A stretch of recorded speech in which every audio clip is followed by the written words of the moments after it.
Share a story or two from my days at Catholic Charities. I started working at Catholic Charities in November of '84, that's 30 years ago, when I changed from Cook County Legal Assistance in beautiful downtown Harvey, Illinois to the city. When my friends called me, do you want to work in immigration? I said yes. Is it in the city? I'm there. So my first couple of years in immigration were filing visa petitions, and the Catholic Charities program was family-based petitions, pretty much, naturalization. I was the first attorney that they hired. So when I got there in '84, I inherited all of these cases of people who were the baby cases, the Silva cases, because the law changed in January 1, 1987, where the U.S. citizen child had to be 21 years of age. However, there were many thousands of people who had filed petitions, had filed petitions filed on their behalf by their little baby American children, and then the Silva versus Levi case preserved their priority date, and immigration did not deport them. In those days, the remedy of suspension of deportation was available to people 7 years later. So when I showed up in '84, INS took those files out of the bottom drawer and brought them forth.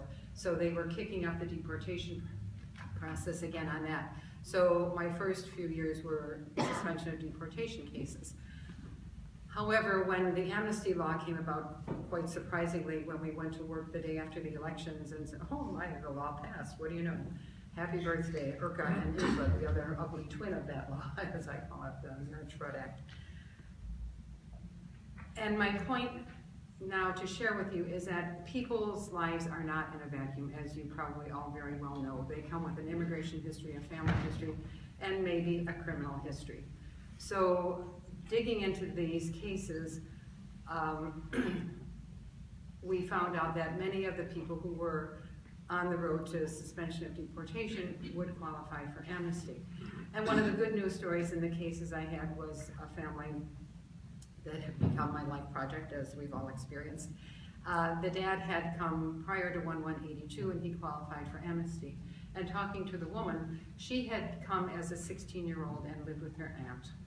And she was here before 1/1/72, so she was eligible for registry under Section 249 of the Act. So we reopened her case, went before the immigration judge, and got her registry. Now, of course, she had no documents for all that, but we brought in her aunt who testified, and she was this wonderful woman, and the trial attorney would say, how do you know she was here? And she'd say, I know because I know. Seguro, seguro, seguro. and then the attorney was at it, seguro, seguro, seguro. We won. All of this to say that, you know, you have to look at it with a broad scope, see what's going on legislatively, what their history is, and all of that. These people became, then they had to apply. This process was, you get your temporary residence, and then 39 months later, you have to apply for permanent residence, and then 5 years later, from the first date, you can apply to become citizens. So these people tracked me down when I worked at TIA. We got them all citizened up, and now we're doing families and all that other good stuff.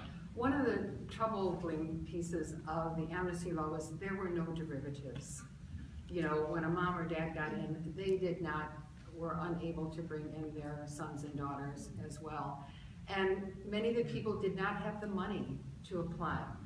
Although there was a cap on, a family cap, I have encountered many people in the last 30 years saying, I was here, but we didn't have the means to apply.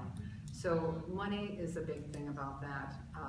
I've been trying, some of you in this room have had calls from me in the last years, how can we set up a source of money for people to get money, a revolving fund, so they can have the funds they need in this very short window. Now, when I worked at Catholic Charities, there were a couple of other sisters there, so we called all the nuns. And we said, if you have some money, can we borrow it? Can you give it to us? And we set up an informal revolving fund so people could apply, and people would come back with their 20 bucks every week to pay us back, so there'd be more money in the pool. So I throw that out as a challenge to you as we go into, hopefully CIR, I'm a woman of great hope, or whatever comes about, that people will have the resources to get the remedies they're entitled to. Well, this is great. I'd like to